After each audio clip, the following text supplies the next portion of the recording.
Lord Krishna Naman to everyone. This is Rachit Jain, and today we shall be discussing statistics and economic planning in the chapter Introduction, Meaning and Scope of Statistics. Okay, so let's discuss statistics and economic planning. So जब भी हम लोग बात करते हैं कि economic planning क्या होता है, इकोनॉमिक प्लान क्या है कि हम अपने देश की जो रिसोर्सेज हैं उनको बेस्ट यूज़ में, ठीक है ना, how do we use our national resources, how do we put our national resources to the best use. Okay, ठीक है. तो अगर हम बात करें कि देखिए देश के पास कौन कौन सी रिसोर्सेज होती हैं. एक तो होती है ह्यूमन रिसोर्सेज, जो लोग हैं देश के पास वो क्या है, ह्यूमन रिसोर्सेज. और दूसरी होती है नेचुरल रिसोर्सेज, यानी कि हमारे अगर देखें कोयले की खान या खेत या जो भी मतलब ज़मीन है वो क्या है, हमारी नेचुरल रिसोर्सेज. ठीक है.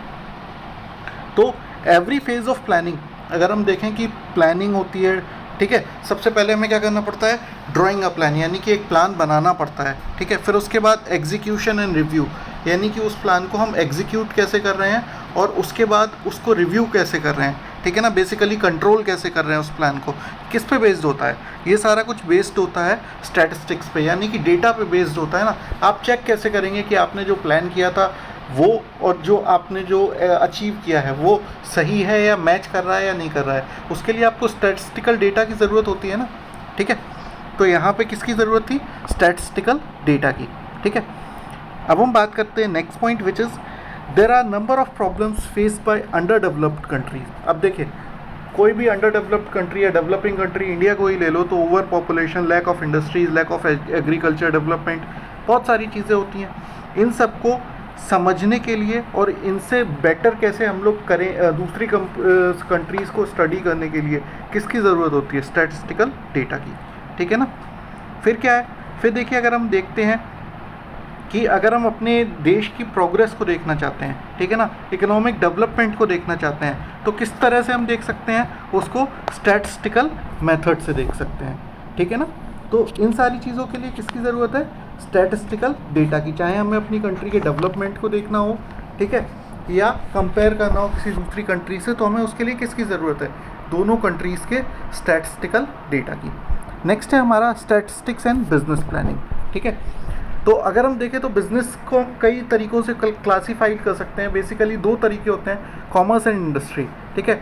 तो इंडस्ट्री तो है ही खुद में, इंडस्ट्री के भी कुछ पार्ट्स होते हैं, वो हम लोग बिज़नेस में डिस्कस करेंगे आगे. ठीक है. लेकिन अगर बिज़नेस की बात करें तो कॉमर्स के दो पार्ट होते हैं, ट्रेड एंड सब्सिडरीज और ट्रेड.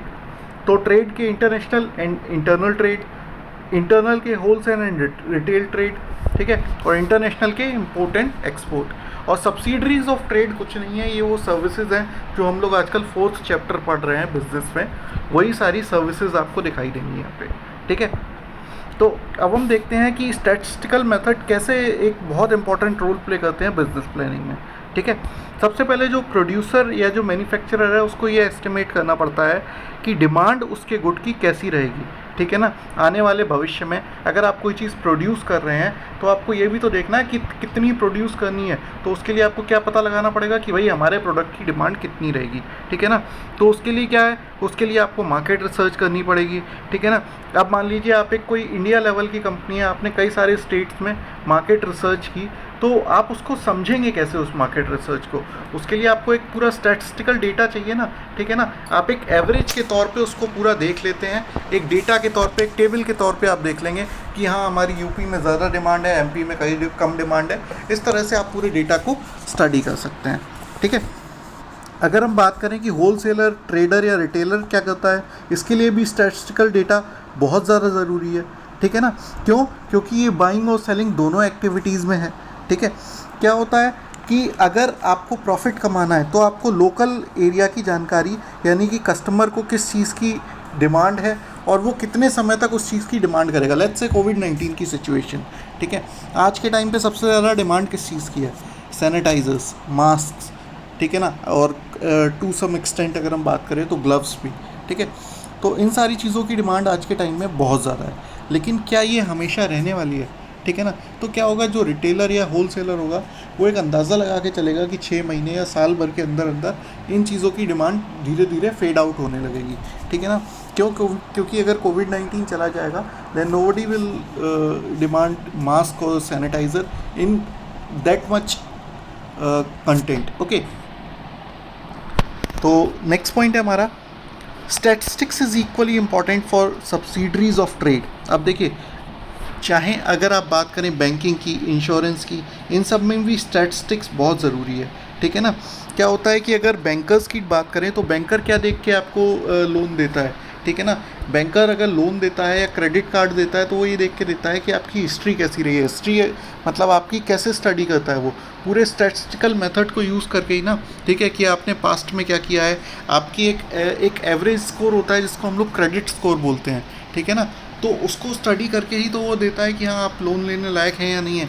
या फिर इंश्योरर जो होते हैं वो इंश्योरेंस का अगर हम बात करें अमाउंट कैसे डिसाइड करते हैं, ठीक है ना। एक्चुरियंस जो होते हैं वो इंश्योरेंस का अमाउंट कैसे डिसाइड करते हैं, ठीक है। वो कैसे डिसाइड करते हैं, मोर्टेलिटी रेट, ठीक है ना, लाइफ एक्सपेक्टेंसी। जो अगर बात करें किसी भी देश में लाइफ एक्सपेक्टेंसी क्या है, मोर्टेलिटी रेट क्या है, कितने लोग मर रहे हैं, कितने लोग पैदा हो रहे हैं, इनके बेस पे क्या वो कैलकुलेट करते हैं, वो कैलकुलेट करते हैं प्रीमियम उसी के बेस पे, ठीक है ना। उसी के हिसाब से वो प्रीमियम रखते हैं। जैसे कि आपने देखा होगा कि जब भी आप एक इंश्योरेंस लेते हैं तो आप देखेंगे कि 20 और 30 साल के बीच में जो लोग होते हैं उनका इंश्योरेंस प्रीमियम कम रहता है, और यही अगर 50-60 साल के लोग होते हैं उनका इंश्योरेंस प्रीमियम ज़्यादा रहता है, क्योंकि वहाँ मोर्टेलिटी जो रेट है वो ज़्यादा है, ठीक है ना। Other public utility bodies such as road transport companies, railways, advertisement concerns, warehouse, etc., which contribute to the commerce in significant way, also make use of statistical data for their efficient functioning. देखिए, ये सारी चीज़ें भी क्या होता है कि खुद की प्रॉपर फंक्शनिंग के लिए किसका यूज़ करती हैं, स्टैटिस्टिकल डेटा का, ठीक है ना। अगर हम बात करें इन सारी सर्विसेज की आगे चल के कितनी डिमांड होगी, ठीक है ना, वो किस पे डिपेंड करता है कि पास्ट को स्टडी करें, यानी कि पास्ट में कितनी डिमांड थी उसको स्टडी करें ताकि हमें पता लग सके कि फ्यूचर में कितनी डिमांड होगी, ठीक है ना। तो सर्विसेज भी सारी ये किस पे डिपेंड करती हैं, स्टैटिस्टिकल डेटा पे। बेसिकली इस चैप्टर में कुछ नहीं है, सिर्फ ये है कि स्टैटिस्टिक्स क्यों ज़रूरी है और कहाँ ज़रूरी है, ठीक है ना। अगर हम बात करें कि आज के टाइम पे मॉडर्न बिजनेस मैनेजमेंट है उसमें स्टैटिस्टिक्स का बहुत ज़्यादा यूज़ है, ठीक है ना। अगर हम बात करें कि जो अनसर्टेनिटी आज के टाइम पे आ गई है, ठीक है ना, जो आजकल अनिश्चितता आ गई है बिज़नेस में, उसको डील करने के लिए हमें फिगर्स की बहुत ज़रूरत होती है, क्योंकि हम पहले पास्ट को स्टडी करते हैं, ठीक है, फिर उसके हिसाब से फ्यूचर के लिए प्लान्स बनाते हैं, ठीक है। तो इसमें क्या होता है कि स्टैटिस्टिकल टूल्स में collection, organise, presentation, analysing and interpretation. सबसे पहले आपने डेटा को कलेक्ट किया, उसको एक सही फॉर्म में ऑर्गेनाइज किया, लोगों के सामने प्रेजेंट किया, उन्होंने उसको एनालाइज़ किया और एनालाइज़ करके बताया कि हाँ आगे ऐसा करेंगे तो ऐसा हो जाएगा, ठीक है ना।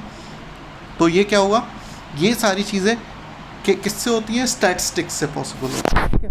अगर हम बात करें कि स्टैटिस्टिक्स एंड द गवर्नमेंट की, अब ठीक है, तो अगर हम बात करते हैं कि गवर्नमेंट भी जो होती है कि कोई भी चीज़ पॉलिसी बनाने से पहले क्या करती है, स्टैटिस्टिकल डेटा को बहुत ध्यान में रखती है। कैसे कि टैक्सेस, वेल्थ, ट्रेड, एम्प्लॉयमेंट, इन सारी चीज़ों को ध्यान में रखकर ही कोई भी पॉलिसीज़ गवर्नमेंट फॉर्म करती है, ठीक है ना। अगर बजट भी बनाती है गवर्नमेंट तो उसके लिए पूरा स्टैटिस्टिक्स को स्टडी करती होगी ना, कि साल भर में कितना खर्चा हुआ। अब ऐसा तो है नहीं कि वो ये देखे कि अंश ने कितना खर्चा किया या लेट्स से तनिष्का ने कितना खर्चा किया, ये ऐसा तो नहीं चलता ना, ठीक है, या आशू ने कितना खर्चा किया।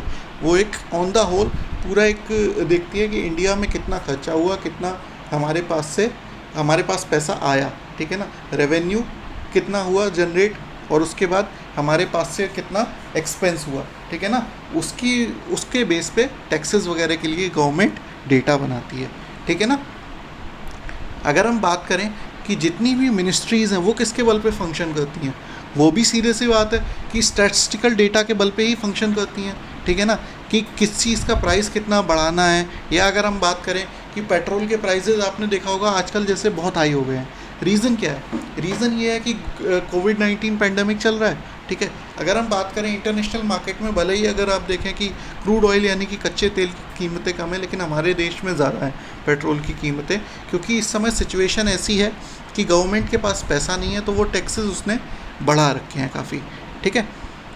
तो अगर हम बात करें कि स्टैटिस्टिक्स की जो टेक्निक्स होती हैं वो इकोनॉमिक प्रॉब्लम्स को मतलब देखने के लिए नहीं यूज़ की जाती, ठीक है ना, उनको कि उनके इम्पैक्ट क्या हुए हैं, ठीक है ना, उसको भी स्टडी करने के लिए, जैसे डिमोनेटाइजेशन का इम्पैक्ट हमारे देश पे क्या हुआ, ठीक है ना, उसको भी स्टडी करने के लिए यूज़ की जाती हैं, ठीक है। अगर हम बात करें कि कभी कभी क्या होता है कि हमारे जो गवर्नमेंट है वो क्या करती है, प्लान्स पॉलिसीज़, ठीक है ना, तो इसके लिए क्या होता है, जो प्लानर्स हैं गवर्नमेंट के, उनको क्या होता है कि फ्यूचर ट्रेंड की, यानी कि आने वाले भविष्य में क्या होने वाला है, उसके लिए क्या करना होता है, वो स्टडी करते हैं पास्ट में, यानी कि आने वाले 10 सालों में क्या होगा, इसके लिए वो पिछले 10 या 15 या 20 सालों में क्या हुआ है उसको स्टडी करके एक फ्यूचर मतलब एक अपने ट्रेंड बनाते हैं कि यही होगा, ठीक है ना, कंफर्म वो भी नहीं होते, लेकिन एक एक्सपेक्टेड ट्रेंड बना लेते हैं कि हाँ ये होना चाहिए, अगर पिछले 10 साल या 15 साल में हुआ है तो आने वाले 10 सालों में ये चीज़ होनी चाहिए। उसी के हिसाब से एनुअल बजट बनते हैं, फ्यूचर प्लानिंग होती है, प्लानिंग कमीशन वगैरह जो होता है, ठीक है, आज के टाइम पे तो ख़त्म कर दिया गया है, नीति आयोग आ गया है उसकी जगह, ठीक है। तो वो किसके बेस पे चलता है, वो सारा कुछ स्टैटिस्टिक्स के बेस पे चलता है, ठीक है ना। अब हम बात करते हैं लिमिटेशंस की। लिमिटेशंस क्या क्या होती हैं स्टैटिस्टिक्स की। देखिए हर चीज़ की कुछ ना कुछ फ़ायदे हैं तो नुकसान भी हैं। तो सबसे पहले अगर हम बात करें कि statistics does not study the quantitative aspect of the problem, sorry qualitative aspect of the problem. देखिए क्या हुआ कि आपने जहाँ पे क्वांटिटी की बात आई, ठीक है ना, वो तो आपने समझ लिया, ठीक है ना, अब लेकिन किसी की ईमानदारी को मेजर करना है, कर सकता है स्टैटिस्टिक्स? नहीं ना, जब तक उसे आप किसी फिगर में ना बांध दें। अगर मैं बात करूँ, कोई कहता है कि कोई व्यक्ति लेट्स से 70% ईमानदार है, ठीक है ना, जब आपने उसको 70% बोल दिया, या अगर आपने सिर्फ ये बोल दिया कि लेट्स से कि वो व्यक्ति ईमानदार है कितना, उसको स्टैटिस्टिक्स मेजर नहीं कर सकता जब तक आप उसे किसी फिगर के फॉर्म में ना कन्वर्ट कर दें, ठीक है। It does not study individuals. अगर किसी एक व्यक्ति का ही डेटा है तो स्टैटिस्टिक्स की ज़रूरत ही नहीं है, ठीक है ना। अगर एक व्यक्ति का अगर बात करते हैं कि एक व्यक्ति की सैलरी की बात हो रही है, एक परिवार की सैलरी की बात हो रही है, वहाँ नहीं ज़रूरत है, ठीक है ना। जहाँ पे 100 फैमिलीज़ की बात है वहाँ पे स्टैटिस्टिक्स की ज़रूरत है, ठीक है। Next, statistical result task mathematical accuracy and are true only on average. अब देखिए क्या होता है कि स्टैटिस्टिक्स जो होता है वो बेसिकली एवरेज में बात करता है, ठीक है ना। मैथमेटिक्स, फिजिक्स और केमिस्ट्री के जो फार्मूलाज होते हैं वो बहुत एक्यूरेट होते हैं, लेकिन स्टैटिस्टिक्स में एवरेज पे बात होती है। जैसे कि अगर मैं बात करूं कि 100 फैमिलीज़ की जो लेट्स से मंथली इनकम है वो है 50,000, ठीक है। अब स्टैटिस्टिक्स ने तो आपको ऑन एन एवरेज बता दिया कि 50,000 इनकम है, तो क्या ये सबके लिए ट्रू है कि 100 की 100 फैमिलीज़ की इनकम 50,000 ही होगी? नहीं, ठीक है। हो सकता है किसी की 10,000 हो सकता है किसी की 1,00,000 हो, एवरेज के रूप में कितना निकल के आया? 50,000, ठीक है ना। तो ये क्या हुआ, ये एवरेज में बात करता है, इसीलिए ये ट्रू नहीं होता, ठीक है ना। अब बात करते हैं स्टैटिस्टिक्स कैन बी मिसयूज्ड। अब जैसे आपको मैंने एक फिगर दिया कि 100 फैमिलीज़ की इनकम 50,000 है, ठीक है ना, तो क्या हुआ, आप उसको कैसे मिसयूज़ कर सकते हो? मैंने आपको ये नहीं बताया कि 100 फैमिलीज़ में अलग अलग इनकम कितनी है। आपने कहा देखिए सबकी इनकम 50,000 है, यानी कि सब पैसे वाले हैं, ठीक है। तो आपने अपने हिसाब से उसको मिसयूज़ कर लिया ये कह के कि हाँ सबकी इनकम 50,000 है, सब अच्छे मतलब ठीक ठाक पैसे वाले हैं, ठीक है। हो सकता है उसमें कई सारे व्यक्ति ऐसे हों जिनकी इनकम 5,000 हो, 2,000 हो या 10,000 हो, ठीक है, और कई की इनकम हो सकता है 1,00,000 1,50,000 हो, ठीक है, लेकिन एवरेज में कितना निकल के आ रहा है? 50,000। तो यहाँ पे मिसयूज़ या मैनिपुलेट भी किया जा सकता है फिगर्स को, ठीक है।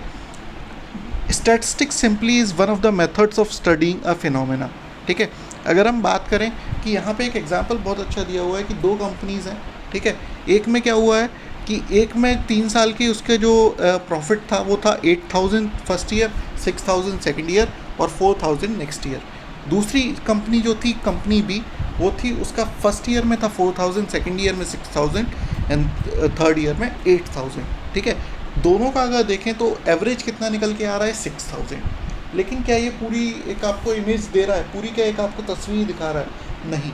यहाँ पे एक ट्रेंड आपको देखना पड़ेगा, जो ट्रेंड बताता है कि एक कंपनी का प्रॉफिट जो है वो डिप हो रहा है, यानी कि 8,000, 6,000, 4,000, और दूसरी कंपनी का प्रॉफिट क्या है, वो बढ़ रहा है 4000, 6000 एंड 8000। तो स्टैटिस्टिक्स यहाँ पे भी मिसलीड कर सकता है आपको, कि आपको देखने में अगर आप ऑन एन एवरेज देखेंगे तो दोनों कंपनियाँ एक सी लग रही हैं, लेकिन ऐसा नहीं है। ठीक है, next is statistical data should be homogeneous. अगर देखिए, अगर आप 10 बच्चों के इंग्लिश में मार्क्स कंपेयर करना चाह रहे हैं तो सबके इंग्लिश के ही मार्क्स होने चाहिए, ऐसा ना हो कि आप 5 के हिंदी के मार्क्स ले आए, 5 के इंग्लिश के मार्क्स ले आए, तो वो होमोजेनस नहीं है, यानी कि एक रूप डेटा नहीं है।